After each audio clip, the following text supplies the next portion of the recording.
नमस्कार मित्रों, मैं हरीश बाना, निदेशक प्रज्ञान क्लासेज जोधपुर।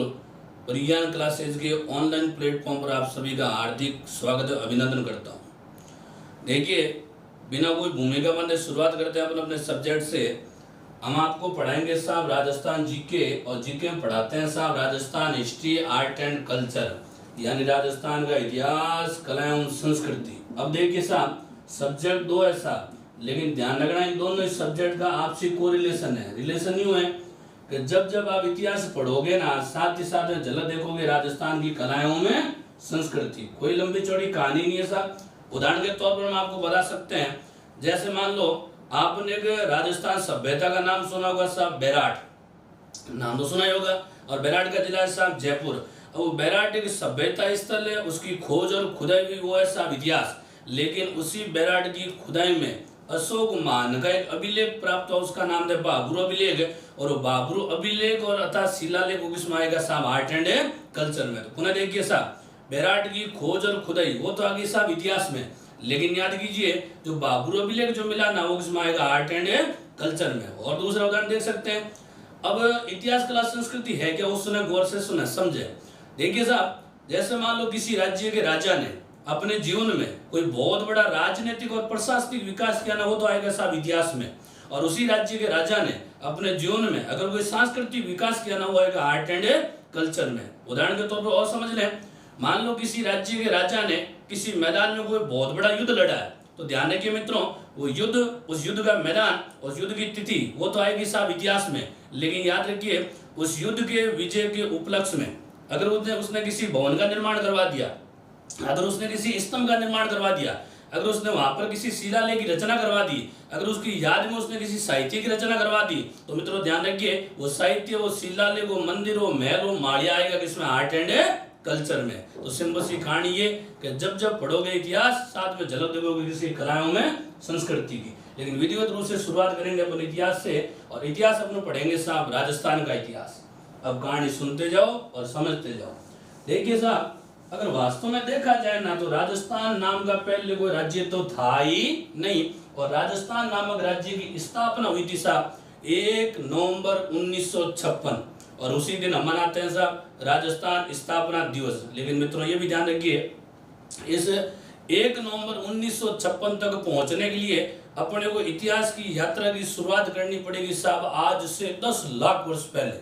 कितने लाख वर्ष पहले, 10 लाख। अब 10 लाख वर्ष पहले की कहानी क्या, बड़े गौर से सुनिए और समझिए साहब। देखिए, इतिहास प्रारंभ हुआ था आज से 10 लाख वर्ष पहले, लेकिन ध्यान रखना उससे पहले जो था ना, वो अपना क्या था, अतीत।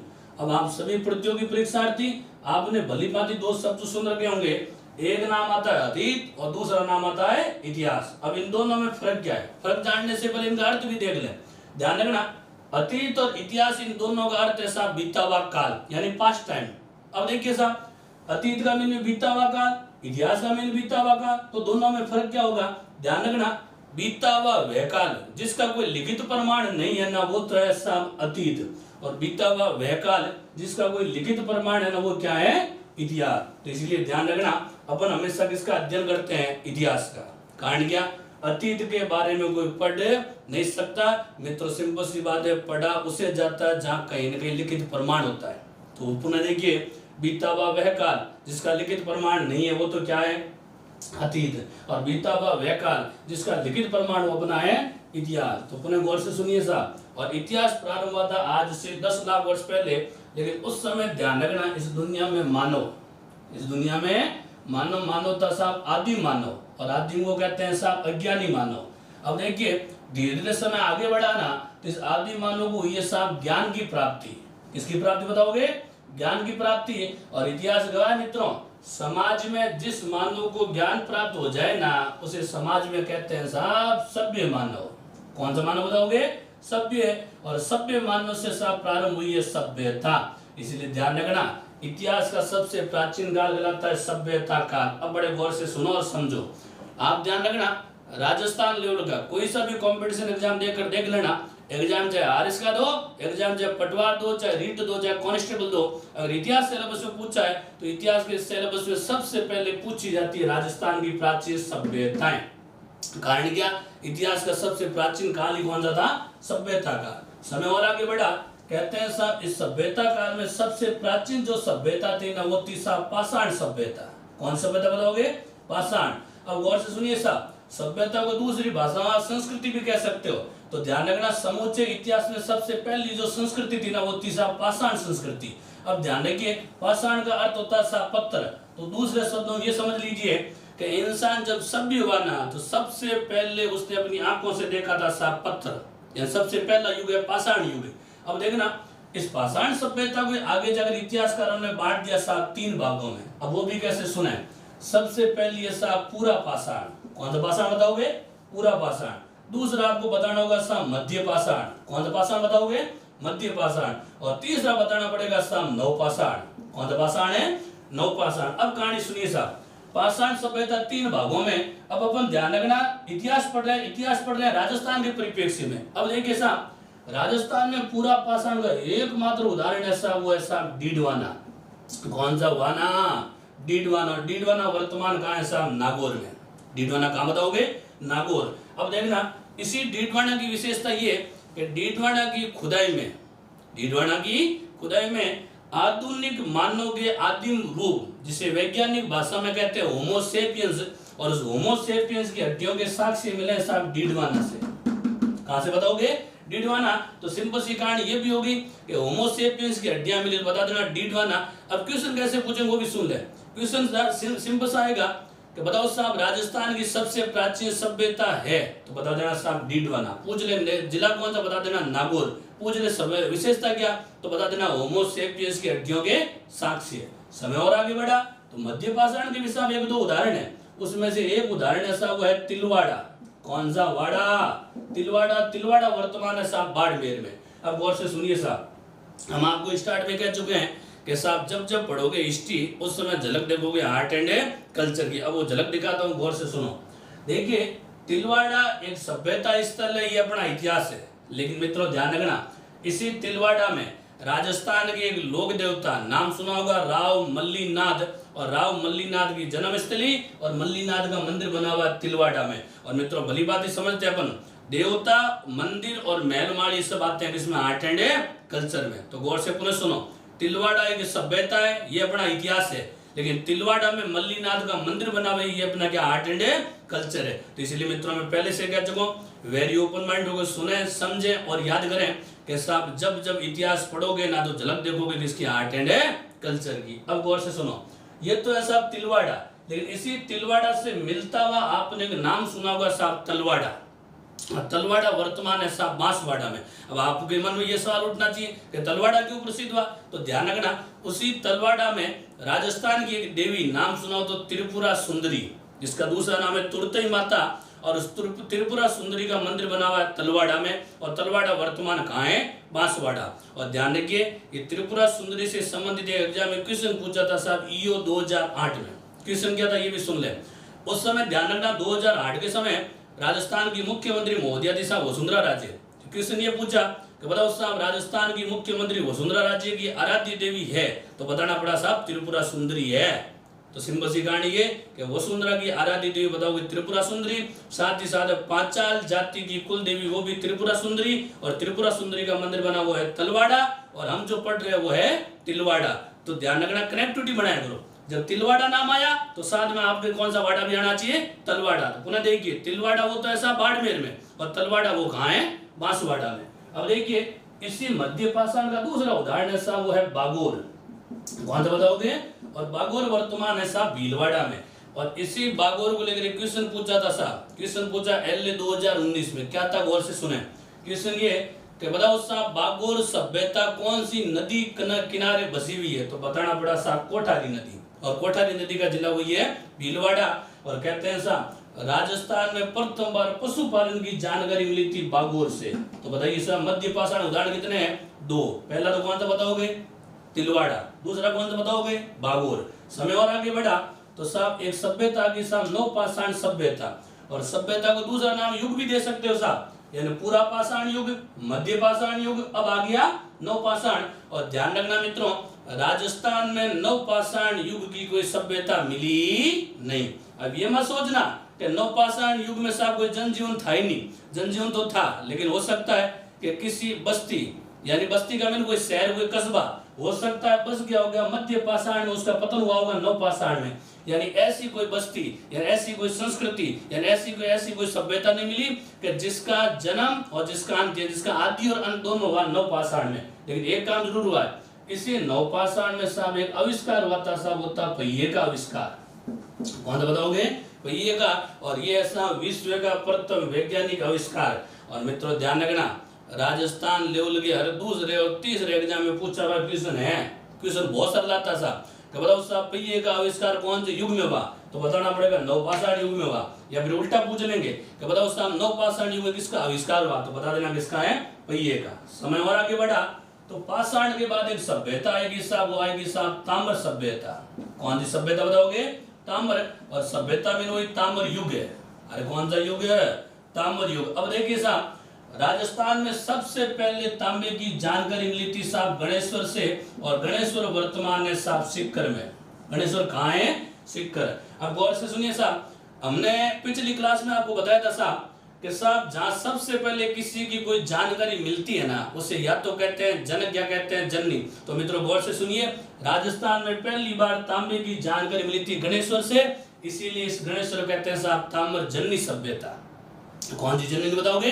ताम्र जननी। और ये क्वेश्चन भी एक बार नहीं बल्कि 25,999 बार यूनिट परीक्षा में पूछा हुआ क्वेश्चन है। फिलहाल सेकंड ग्रेड टीचर 2011 2012 में लगातार उसे क्वेश्चन पूछा था कि बताओ साहब निम्न से ताम्र जननी सभ्यता कहलाई, तो बताना पड़ेगा साहब कौन सी? ईश्वर कहलाई।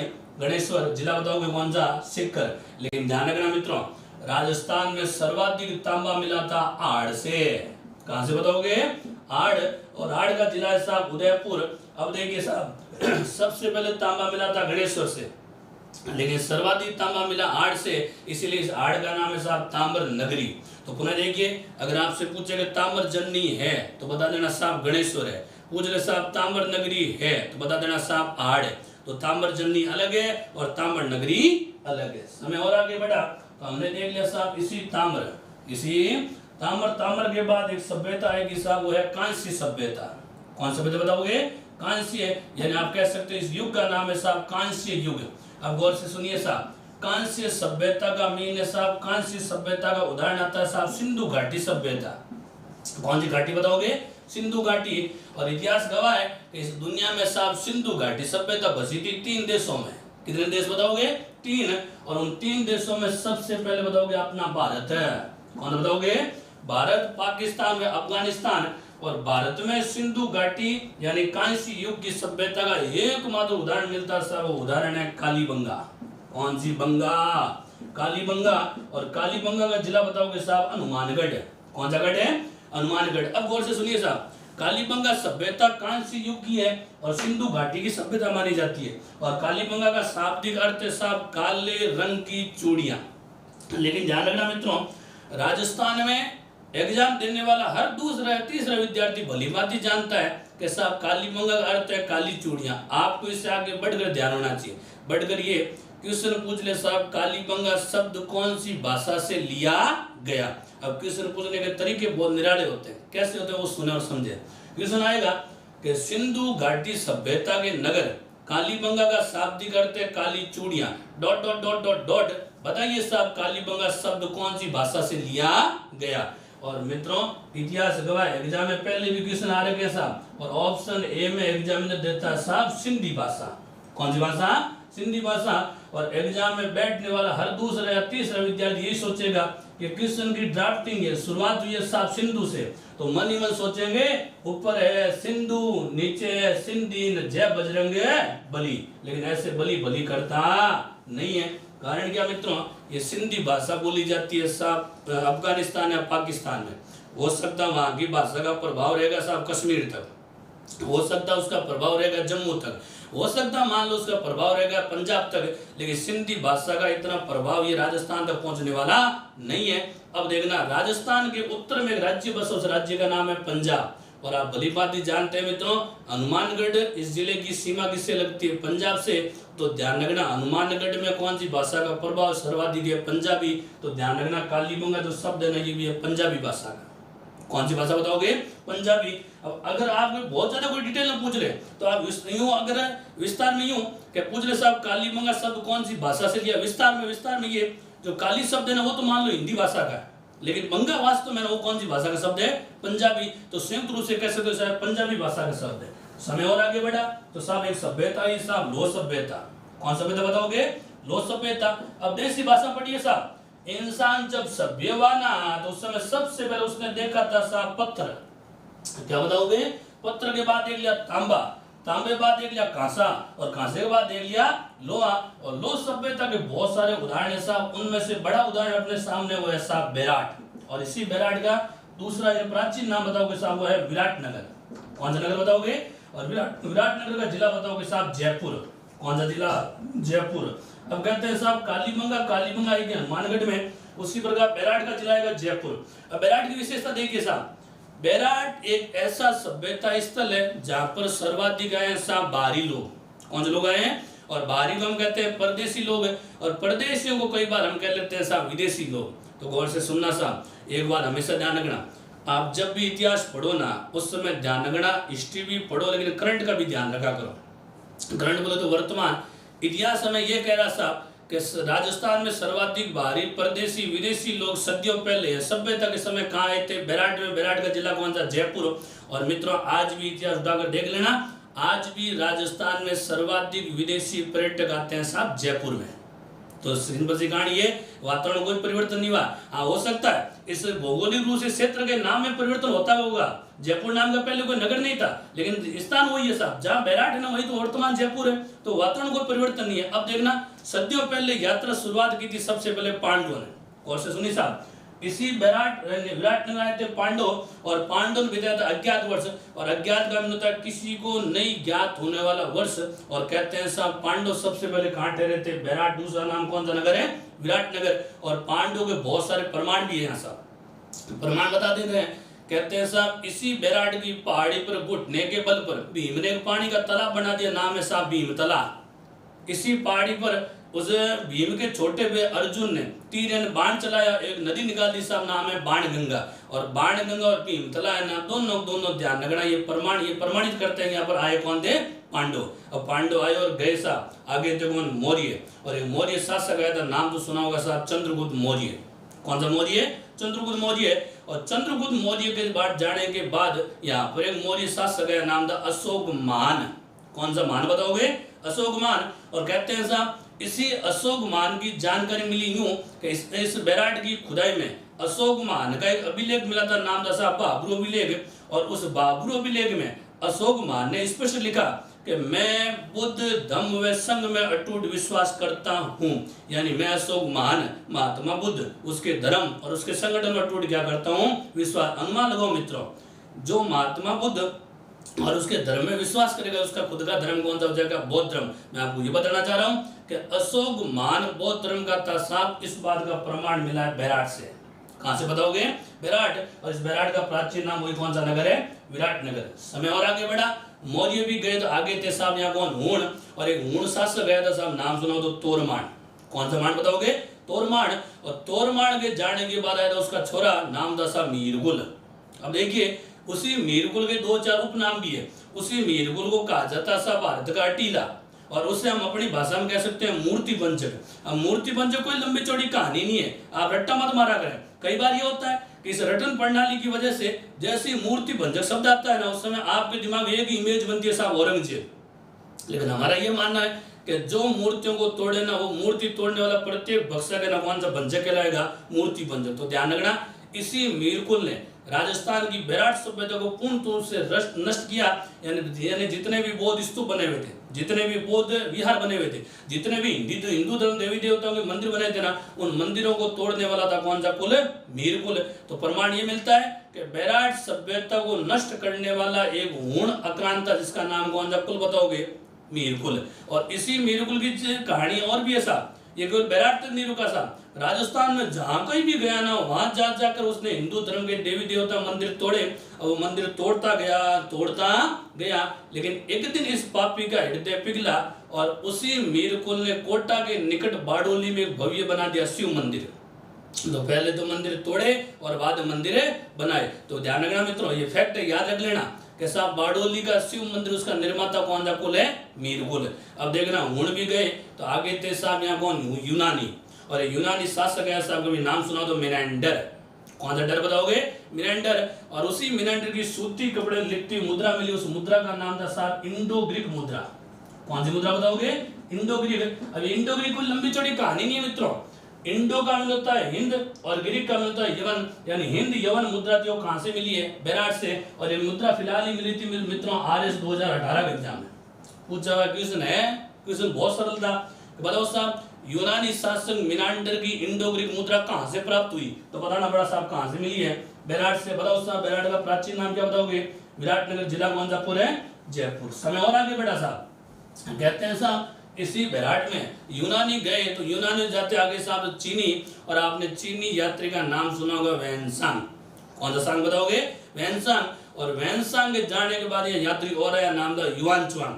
लेकिन एक क्या साहब इतिहास से क्यों विंदती भी है। और मैं फिर कह रहा हूँ इतिहास में अपने भांति भांति प्रकार की कई बार भ्रांतियां भी मिलेगी, प्रमाणित नहीं होता है। अलग अलग इतिहासकार अपना अलग अलग मत देते हैं साहब। कई इतिहासकारों का यह भी मानना है कि साहब वैनसांग का ही दूसरा नाम है युआनचुआंग।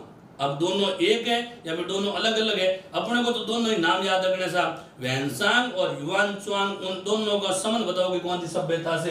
बेराट से। जिला बताओगे कौन सा? पुर जयपुर। समय और आगे बेटा साहब इसी बेराट में जो चीनी गए आगे थे साहब कौन? मुगल। और एक मुगल बादशाह आया, आपने नाम सुना होगा साहब अकबर। और कहते हैं साहब उसी अकबर ने यहाँ रहकर साहब एक सिक्के ढालने की मशीन बनाई, और सिक्के ढालने की मशीन तो कहलाती है साहब टकसाल। कौन सी साल बताओगे? टकसाल। तो क्वेश्चन ये भी बन गया साहब कि बताओ साहब राजस्थान की सबसे प्राचीन या फिर प्रथम टकसाल बनी, तो बता देना साहब बेराट में बनी। पूछ ले साहब टकसाल बनाने वाला था, तो बता देना मुगल बादशाह अकबर। और इसी टकसाल में सिक्के ढलवाए थे अकबर ने, सिक्के ढलवाए थे जहांगीर ने, और सिक्के ढलवाए थे शाहजहां ने। तो ध्यान रखना राजस्थान की पहली जो मुगल टकसाल बनी ना वो कहां पर बनी थी? बेराट। बेराट का दूसरा नाम विराटनगर, और विराटनगर जिला वही कौन सा पुर है? जयपुर। जिस समय इतिहास पढ़ेंगे ना तो अपन और आगे विस्तार बताएंगे कि साहब इस जयपुर का प्राचीन नाम था आमेर, और आमेर मुगल संबंध ध्यान रखना समूचे हिंदुस्तान में प्रसिद्ध रहे साहब। इतिहास गवाह है कि राजस्थान में मुगलों की सर्वाधिक निकटता किनसे थी? आमेर जयपुर वालों से। उदाहरण बहुत सारे मिलेंगे साहब। राजस्थान में प्रथम बार मुगलों का जो वैवाहिक संबंध हुआ ना वो ध्यान रखना राजस्थान की आमेर, बोले तो जयपुर रियासत हुआ था साहब। यानी कह सकते हैं मुगलों का सर्वाधिक आगमन कहाँ था? जयपुर था। अब देखना मुगल भी गए साहब, आगे कौन? अंग्रेज। और इतिहास गवाह मित्रों राजस्थान में अंग्रेजों की सर्वाधिक निकटता किनसे थी? जयपुर वालों से। अरे थी ना। अब देखना इसका भी उदाहरण है साहब। उदाहरण ये साहब कि जिस समय हिंदुस्तान आजाद हुआ ना उस समय हिंदुस्तान में एक आंदोलन चला था साहब, भारत छोड़ो आंदोलन। नाम तो आपने भी सुना होगा। और ध्यान रखना राजस्थान की एकमात्र प्रजा मंडल नाम है साहब जयपुर प्रजा मंडल। और रियासत कौन सी थी? जयपुर। तो जयपुर रियासत और जयपुर प्रजा मंडल ने भारत छोड़ो आंदोलन में भाग नहीं लिया। इतिहास और आगे बढ़ा साहब, अंग्रेज भी चले गए, हिंदुस्तान आजाद हो गया। और आज भी आजाद हिंदुस्तान में राजस्थान में सर्वाधिक विदेशी पर्यटक आते हैं साहब जयपुर में। और हमने यही कहानी कही थी कि साहब सदियों पहले सर्वाधिक परदेशी आए थे जयपुर में, और आज भी सर्वाधिक विदेशी परदेशी कहाँ हैं? जयपुर में। और अंग्रेजों का मीन यही साहब, अगर अपने को कोई बाहरी पर्यटक यानी कोई गोरा गोरा लोग घूम तब अपने को दिख गया ना तो अपन कहेंगे साहब ये अंग्रेज है। अब वो गोरा इंसान चाहे रसिया से आया हो, चाहे इटली से आया हो, चाहे स्पेन से आया हो, और चाहे फ्रांस से आया, अगर गोरा गोरा तो अपन कहेंगे साहब ये अंग्रेज है। तो सिंपल सी कहानी ये साहब, आजादी से पहले भी अंग्रेज सर्वाधिक आए थे जयपुर में, और आज भी अंग्रेज सर्वाधिक कहाँ रहे हैं? जयपुर में। समय और आगे बढ़ा साहब। इसी प्रकार लोक सभ्यता का दूसरा उदाहरण और है साहब, वो है जोधपुरा। कौन सा पुरा बताओगे? जोधपुरा। और जोधपुरा का जिला भी है साहब जयपुर में। एक उदाहरण और ले सकते हो वो है नोह, और नोह का जिला है साहब भरतपुर। अपन पुनः चलते हैं साहब। लोक सभ्यता के उदाहरण आपके सामने कितने आ गए? 3। सबसे पहला उदाहरण बताओगे बेराट, दूसरा उदाहरण बताओगे जोधपुरा, तीसरा उदाहरण बताओगे नोह। अपन चर्चा करते हैं जोधपुरा की। अब देखिए अपन जो ये शुरुआत की 1-2 क्लास पढ़ रहे हैं ना, तो ध्यान रखना उन क्लासों के अंदर कहानी क्या होगी कि शुरुआतियों के लिए परिचयात्मक क्लास है साहब। यानी अपन आने वाले जितने भी 50 से लेकर 60 क्लास में जो भी पढ़ेंगे ना, उसका ध्यान रखना, शुरुआती रूप से परिचय दिया जा रहा है। अब आप ये मत सोचना कि साहब गणेश्वर का जिला है, सिक्कर या सभ्यता समाप्त हो चुकी है, समाप्त नहीं हुई साहब। ये तो हमने केवल इतिहास का क्रम बताया। इस प्रकार क्रमबद्ध रूप से अपने इतिहास को आगे पढ़ेंगे साहब, हर सभ्यता के बारे में विस्तार से भी आपको बताया जाएगा। लेकिन ध्यान रखना, इन शुरुआत की 1-2 क्लास में ये बताया जाता है कि साहब एक प्रतियोगी परीक्षार्थी को पढ़ना कैसे होता है, यानी उसके याद रखने का तरीका कैसे। जीके अथा सागर है साहब, आप भली बात सुनते हो कि साहब जीके अथा सागर उसका कहीं किनारा नहीं है, लेकिन हमारा मानना है साहब किनारा है, लेकिन उस किनारे तक जाने के लिए आपके पास एक व्यवस्थित ढंग से एक व्यवस्थित ढंग से आपको चलने की कला होनी चाहिए साहब। अब कला कैसे, सुनो। जीके में याद करने का तरीका हम देख चुके थे। तिलवाड़ा नाम आया तो आसपास के सारे फैक्ट याद कर लिए। अब देखना, जोधपुरा एक सभ्यता वो साहब जयपुर में, उसी प्रकार राजस्थान में नगर का नाम है जोधपुर। तो जोधपुर एक नगर है, जोधपुरा एक सभ्यता है, और इनसे मिलता हुआ तीसरा नाम और मिलता साहब जोधपुरिया। पुनः गौर से सुनो साहब, जोधपुर अलग है, जोधपुरा अलग है और जोधपुरिया अलग है। जोधपुरिया वर्तमान है साहब निवे में, निवेकांड टोंक में। अब जोधपुरिया क्यों प्रसिद्ध हुआ, आपने भली बात सुना होगा। राजस्थान में गुर्जरों के एक देवता है, नाम है साहब देवनारायण जी, और देवनारायण जी का मंदिर जिसे कहते हैं देवधाम, और देवधाम का मना हुआ है इधर जोधपुरिया में। जोधपुरिया का है निवे में, निवेकांड टोंक में। अब आप सब परीक्षार्थी हो, परत दर परत आगे उधेड़ते जाओ, आगे बढ़ते रहो, कनेक्टिविटी बनाओ कि साहब जोधपुरिया कहाँ है, निवे में, निवेकांड टोंक में। अब आपको ये भी तो ध्यान होना चाहिए कि निवे भी राजस्थान में विशेष रूप से अलग से विशेषता लेकर उसकी भी ध्यान रखना प्रसिद्धि है। अलग से क्यों प्रसिद्ध हुआ, प्रसिद्ध हुआ कि साहब इसी निवे में राजस्थान का प्रथम महिला महाविद्यालय स्थापित हुआ। उस महिला महाविद्यालय का नाम है साहब वनस्थली विद्यापीठ। भली बात सुना होगा। वनस्थली विद्यापीठ कहाँ है, निवे में, और निवे कहाँ है, टोंक में। और उस वनस्थली विद्यापीठ के संस्थापक ने, उसकी स्थापना करने वाले थे हीरालाल शास्त्री। और कहते हैं साहब उसी वनस्थली विद्यापीठ की प्रथम अध्यक्ष महोदया थी उन्हीं की धर्मपत्नी, नाम है साहब रत्ना शास्त्री। अब रत्ना शास्त्री का परिचय दे देते हैं। रत्ना शास्त्री राजस्थान की वो प्रथम महिला है साहब जिन्हें पहली बार पद्मश्री पुरस्कार से सम्मानित किया गया। अब जब पद्मश्री का नाम आ गया तो लगे याद आपसे कोई पूछ लेगा कि बताओ साहब राजस्थान में प्रथम बार पद्म विभूषण से सम्मानित जो महिला थी, तो बता देना साहब जानकी देवी बजाज। अब पूछ ले जानकी देवी बजाज कौन थी, तो बता देना साहब वो है जमनालाल बजाज की घरवाड़ी। तो पूछ ले साहब जमनालाल बजाज कौन है, तो बता देना जमनालाल बजाज वो उद्योगपति है साहब जिसे कहा जाता है राजस्थान का दूसरा भामाशाह। अब आपसे कोई पूछ ले साहब भामाशाह नाम की भला क्या है, तो ध्यान रखना भामाशाह उस व्यक्ति को कहा जाता है जो ध्यान रखना किसी संकट की स्थिति में किसी की आर्थिक सहायता करता हो। तो राजस्थान के क्रांतिकारियों की आर्थिक सहायता की ध्यान रखना होता जमनालाल बजाज, और उसी जमनालाल बजाज का उपनाम है राजस्थान का दूसरा भामाशाह। अब दूसरा भामाशाह का मीन पहला और वास्तविक भामाशाह कौन था वो भी सुन ले। ध्यान रखना राजस्थान का प्रथम भामाशाह वास्तविक भामाशाह होता पाली का निवासी, और भामाशाह वो उस व्यक्ति का नाम है साहब जिन्होंने संकट की स्थिति में मेवाड़ के महाराणा प्रताप, नाम तो सुना होगा, मेवाड़ के महाराणा प्रताप की संकट की स्थिति आर्थिक सहायता करने वाला था ना, वो था साहब भामाशाह। अब गौर से सुनिए साहब, वास्तविक भामाशाह वो था साहब पाली का निवासी जिन्होंने की थी महाराणा प्रताप की आर्थिक सहायता। उसी प्रकार क्रांतिकारियों आर्थिक सहायता कर रहा हुआ है साहब जमनालाल बजाज, तो वो गया राजस्थान का दूसरा भामाशाह। लगे याद और याद कर ले साहब, एक राजस्थान के क्रांतिकारियों को भामाशाह रहा हुआ साहब, और उस भामाशाह का नाम है साहब दामोदर दास राठी। कौन सा राठी, दामोदर दास राठी। और इसे तो ध्यान रखना साहब राजस्थानी भाषा में कई लोग कहते हैं गरीबों की लाठी, और ये राठी था साहब पोखरण का निवासी, और पोखरण वर्तमान है साहब जैसलमेर में। पोखरण कहाँ है, जैसलमेर। अब राठी क्यों प्रसिद्ध हुआ, कहते हैं साहब इसी दामोदर दास राठी ने साहब राजस्थान में प्रथम सूती मिल की स्थापना की। और इतना तो आप भली बात ही समझते हो कि राजस्थान की प्रथम सूती मिल स्थापित हुई थी ब्यावर में। अरे वही ना, तो ध्यान रखना उस सूती मिल का संस्थापक कौन है, दामोदर दास राठी। और कहते हैं साहब उस सूती मिल का नाम था कृष्णा कॉटन्स मिल। तो पुनः देखिए साहब राजस्थान के क्रांतिकारियों का भामाशाह पूछे तो बता देना दामोदर दास राठी। पूछ ले राजस्थान का दूसरा भामाशाह तो बता देना जमनालाल बजाज। पूछ ले साहब उस जमनालाल बजाज की घरवाली का नाम बता देना जानकी देवी बजाज। जानकी देवी क्यों प्रसिद्ध हुई कि साहब प्रथम बार पद्म विभूषण से सम्मानित हुई महिला कौन थी, जानकी देवी बजाज। जब पद्म विभूषण आया तो ध्यान रखना प्रथम बार पद्म श्री से सम्मानित हुई महिला कौन थी, बता देना रत्ना शास्त्री। रत्ना शास्त्री कौन थी, वो थी साहब वनस्थली विद्यापीठ के अध्यक्ष महोदया। वनस्थली विद्यापीठ की स्थापना की थी साहब हीरालाल शास्त्री ने। और स्थापना की थी साहब निवे में। उसी निवे का गांव है साहब जोधपुरिया, जहाँ पर बना हुआ देवधाम। ध्यान रखना कि नगर उसका नाम है जोधपुर, और हम जो सभ्यता पढ़ रहे हैं वो है साहब जोधपुरा। और हमने शुरुआत भी कहाँ से की थी? जोधपुरा से। और यही तो इतिहास है साहब। सीख पकड़िए, नक तक जाइए, नक पकड़िए, पुनः कहाँ तक जाइए? सीख तक। यानी सिंपल सी बात ये कि कनेक्टिविटी बनाना सीखे। हमने शुरुआत जोधपुरा से की थी साहब, लेकिन जोधपुरा के इर्द गिर्द जितने भी फैक्ट थे ना, वो सारे फैक्ट आपने एक ही साथ याद कर लिए।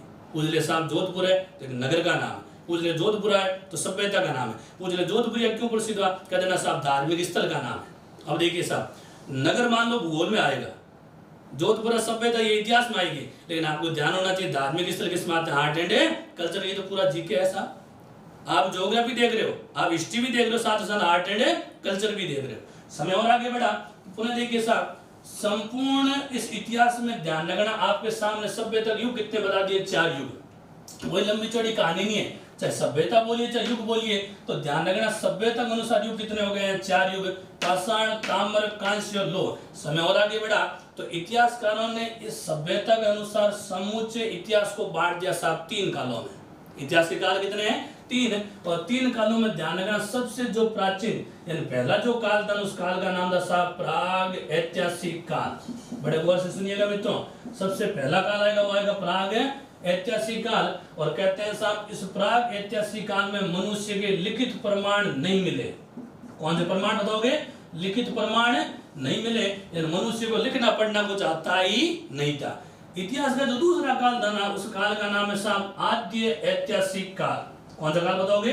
आद्य ऐतिहासिक काल। और कहते हैं साहब इसी आद्य ऐतिहासिक काल की बहुत सारी विशेषता, बड़े गौर से सुनिए और समझिए। देखिए साहब, इसी आद्य ऐतिहासिक काल की विशेषता ये कि यहाँ पर साहब लिखित प्रमाण तो मिले। कौन से प्रमाण बताओगे? लिखित प्रमाण मिले, परंतु वो कैसे थे? अपठनीय थे। लिखित प्रमाण थे लेकिन कैसे थे?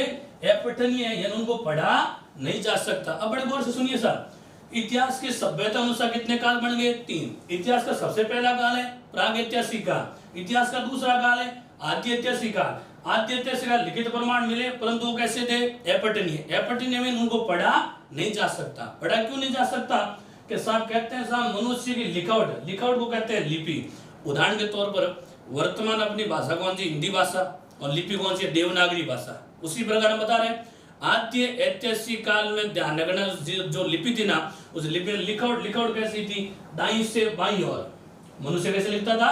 दाईं से बाईं ओर, और फिर मनुष्य वापस लिखता था बाईं से दाईं ओर। और इसी लिखावट, इसी लिपि को देखकर इतिहासकारों साहब अलग अलग नाम भी दे दिए। नाम कैसे? इतिहासकारों ने कहा कि अगर आप दूर से देखोगे ना तो ऐसे लग रहा है जैसे जमीन पर कोई सर्प पड़ा है। जमीन क्या पड़ा है? सर्प। तो इतिहासकारों ने कह दिया साहब इस लिपि का आप नाम दे सकते हो सर्पाकार लिपि। कौन सी लिपि बताओगे? सर्पाकार। मैं फिर कह रहा हूं मित्रों, आपको जरा भी रट्टा मारने की आवश्यकता नहीं है मित्रों, हमेशा भी प्रैक्टिकल रूप पढ़ा करें। इतिहासकारों ने कहा कि ऐसे लग रहा सर्प पड़ा, नाम दे दिया सर्पाकार। इसी का ही दूसरा नाम दे दिया साहब बुस्टोफिदन लिपि। कौन सी फिदन बताओगे? बुस्टोफिदन। अब बुस्टोफिदन कोई लंबी चौड़ी कहानी नहीं है साहब। बुस्टोफिदन को इंग्लिश में कहते हैं ओवरलैपिंग। और ओवरलैपिंग होता है अक्सर एक दूसरे पर चढ़े हुए, अक्सर एक दूसरे पर चढ़े हुए। वो कौन सा फिदन है? बुस्टोफिदन। और इसी लिपि का तीसरा नाम है साहब है सेंधुल लिपि। कौन सी लिपि बताओगे? सेंधुल लिपि। अब सेंधुल लिपि के नाम क्यों हुआ? हम आपको पहले ही बता चुके हैं साहब, कांस्य युग में। और ध्यान रखना ताम्र और कांस्य दोनों युग आदि ऐतिहासिक काल में आएंगे साहब। अब ये जो लिपि यानी जो लिखावट मिली थी सिंधु घाटी सभ्यता। कौन सी घाटी बताओगे? सिंधु घाटी। तो सिंधु घाटी सभ्यता लिपि मिलने की वजह से इस लिपि का नाम हो गया साहब सेंधुल लिपि। और मित्रों ध्यान रखना सिंधु घाटी सभ्यता थी कांस्य युग की। तो आप ये भी कह सकते हो साहब ये जो लिपि के आप सारे नाम याद कर रहे हो ना, ये नाम है आद्य ऐतिहासिक काल के, लेकिन युग पूजित युग बता देना साहब कांस्य युग है। कौन सी बताओगे? कांस्य। बड़े गौर से सुनिए मित्रों, आद्य ऐतिहासिक काल में युग कितने बताओगे? 2। पहला युग है ताम्र, दूसरा युग है कांस्य।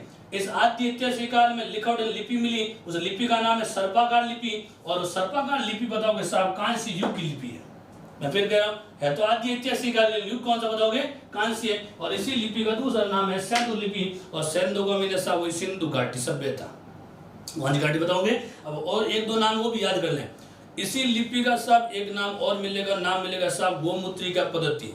गोमूत्र का मीन हुई, गो का मीन हुई गाय, और तो जिस प्रकार गाय मूत्र विसर्जन करते हैं ना उस प्रकार की लिपि मिली है साहब, वो है आदि ऐतिहासिक काल में। और उसी प्रकार ध्यान रखना पांचवा नाम और दे दिया भाव चित्रात्मक लिपि। कोई लंबी चौड़ी कहानी नहीं है। भाव चित्रात्मक मीन ये कि भाई लिपि यानी चित्र देखकर आप लोगों के भाव जान सकते हो। भाव का मीन लोगों का रहन सहन कैसा था, लोगों का खान पान कैसा था, इन सब बातों का प्रमाण लगा सकते हो इनके माध्यम से, चित्रों के माध्यम से। तो लिपि का एक पांचवा नाम हो गया भाव चित्रात्मक लिपि। तो पुनः याद कीजिए साहब, आद्य ऐतिहासिक काल में युग बताओगे दो, पहला युग है ताम्र, दूसरा है कांस्य। लेकिन इस आद्य ऐतिहासिक जो लिपि मिली वो मिली थी दूसरे कांस्य युग में। और कहते हैं साहब इस लिपि के नाम कितने बताओगे? 5। सबसे पहला नाम सर्पाकार लिपि, दूसरा नाम पुष्टोफिजन लिपि, तीसरा नाम बताओगे साहब सेंदूर लिपि, चौथा नाम भाव चित्रात्मक लिपि, और पांचवा नाम बताओगे साहब गोमुद्रिका पद्धति। और इतिहास का जो तीसरा काल था ना उस काल का नाम है साहब ऐतिहासिक काल। कौन सा काल बताओगे? ऐतिहासिक काल। और कहते हैं साहब इसी ऐतिहासिक काल में, इसी ऐतिहासिक काल में लिखित प्रमाण मिले जिन्हें पढ़ा भी जा सकता। ये लिखित प्रमाण थे वो पढ़ नहीं थे। और पूछ ले कब प्रारंभ हुआ तो बता देना साहब 6ठी शताब्दी ईसा पूर्व, 6ठी शताब्दी ईसा पूर्व। अब बड़े गौर से सुनिए साहब, ऐतिहासिक काल, इससे पहले आदि ऐतिहासिक काल, इससे पहले प्राग ऐतिहासिक काल। इस काल में लिखित प्रमाण नहीं मिले, इसमें लिखित प्रमाण मिले लेकिन अपन उसको पढ़ नहीं सकते। और तीसरे में लिखित प्रमाण मिले जिन्हें पढ़ा भी जा सकता। इस काल का नाम है साहब ऐतिहासिक काल। अब गौर से पुनः सुनिए साहब, समूचे इतिहास को मार दिया 3 कालों में और युग कितने हो गए हैं? 4। देखना पाषाण युग यानी पाषाण सभ्यता होती है प्राग ऐतिहासिक काल की। लेकिन जानना कांस्य, ताम्र और कांस्य सभ्यता, यानी ताम्र और कांस्य जो युग है ना ये युग माना जाएगा साहब आपके आदि ऐतिहासिक काल का। और लो सभ्यता है, लो युग है, ये माना जाएगा साहब आपके ऐतिहासिक काल का। तो सिंपल सी कहानी ये, इतिहास के काल है 3 और युग है कितने? 4। तो पुनः देखिए साहब, समुच्चय इतिहास में काल 3, प्राग ऐतिहासिक काल, आद्य ऐतिहासिक काल, ऐतिहासिक काल। अब देसी तरीके में याद करने का तरीका समझे। प्राग ऐतिहासिक काल में युग था साहब पाषाण युग। आद्य ऐतिहासिक काल में 2 युग थे, पहला था ताम्र युग, दूसरा था कांस्य युग। और ऐतिहासिक काल में युग था साहब वो था लो युग। तो काल है 3 और युग है 4। इतिहास के पहले काल में मनुष्य को लिखना पढ़ना कुछ आता ही नहीं था। इतिहास के दूसरे काल में मनुष्य को लिखना तो आता लेकिन अपन उसको पढ़ नहीं सकते। और इतिहास का तीसरा काल मनुष्य को लिखना आता जिसे पढ़ा भी जा सकता। और ये घटना है साहब 6ठी शताब्दी ईसा पूर्व, यानी आज से लगभग 2600 वर्ष पहले भारत में काल प्रारंभ। उस काल का नाम है ऐतिहासिक काल।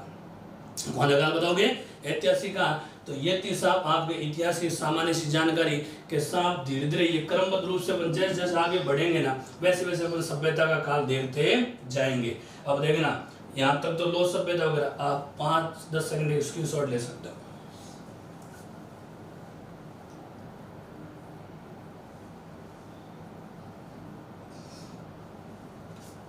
हाँ जी, अब देखिए इतिहास का सबसे प्राचीन काल हमने बता दिया साहब वो था सभ्यता काल। अब अपन और आगे बढ़ेंगे साहब। देखिए इस सभ्यता काल के बाद ध्यान रखना इतिहास में काल आएगा वो है साहब वैदिक काल। कौन सा काल बताओगे? वैदिक काल। और वैदिक काल का जो उत्तर काल है ना उससे कहते हैं साहब उत्तर वैदिक काल। और उत्तर वैदिक काल के बाद जो काल चले गए थे वो है साहब महाजनपद काल। महाजनपद का मीन क्या? वर्तमान अपना जो हिंदुस्तान अपना जो भारत है ना ये है राज्यों का संघ। समूचे भारत में क्या है? राज्य है। लेकिन इसी प्रकार सदियों पहले ध्यान रखना जिसमें महाजनपद काल था ना उसमें पूरा भारत बटा हुआ था महाजनपद में। और समूचे भारत में साहब 16 महाजनपद थे। कितने बताओगे? 16। और 16 में से राजस्थान में महाजनपद थे साहब 3। और 3 में सबसे बड़ा जनपद था वो था मत्स्य जनपद। कौन सा था? मत्स्य। और इसी मत्स्य जनपद की तो राजधानी है साहब विराटनगर। और विराटनगर का जिला बताओगे? जयपुर। दूसरा जनपद था कुरु जनपद है। और कुरु की राजधानी वो थी साहब इंद्रप्रस्थ। और इंद्रप्रस्थ वर्तमान कहाँ है? दिल्ली में। और तीसरा जनपद जो था ना वो था साहब सूरसेन जनपद। और सूरसेन जनपद वर्तमान कहाँ है? मथुरा में। और मथुरा वर्तमान कहाँ है? उत्तर प्रदेश में। तो मित्रों पुनः देखिए महाजनपद काल में महाजनपद थे 16 लेकिन राजस्थान कितने बताओगे? 3। और इसी महाजनपद काल में राजस्थान में ध्यान इतिहास में जो काल चला था वो चला था साहब मौर्य काल। कौन सा काल था? और उसी समय ध्यान रखना 2 धर्मों का प्रादुर्भाव भी हुआ था। उसमें से एक धर्म तो था साहब जैन धर्म और दूसरा था बौद्ध धर्म। तो उसे हम कह सकते हैं साहब जैन और बौद्ध सभ्यता। कौन सभ्यता बताओगे? जैन और बौद्ध सभ्यता। अब ध्यान रखना जैन और बौद्ध धर्म की शुरुआत यानी उनका प्रारंभ यानी आदि अपने राजस्थान से नहीं है, लेकिन ध्यान रखना अपन कनेक्टिविटी बनाएंगे साहब। ऐसे कुछ फैक्ट है जो जैन और बौद्ध धर्म के लेकिन जुड़े अपने राजस्थान से। ध्यान रखिए वो फैक्ट क्या है, आज भी अपने राजस्थान में सर्वाधिक मंदिर बने हुए, वो ध्यान रखना जैन धर्म के मंदिर है। कौन धर्म बताओगे? जैन धर्म। और जैन धर्म के राजस्थान में सर्वाधिक मंदिर बने हुए साहब पश्चिमी राजस्थान में।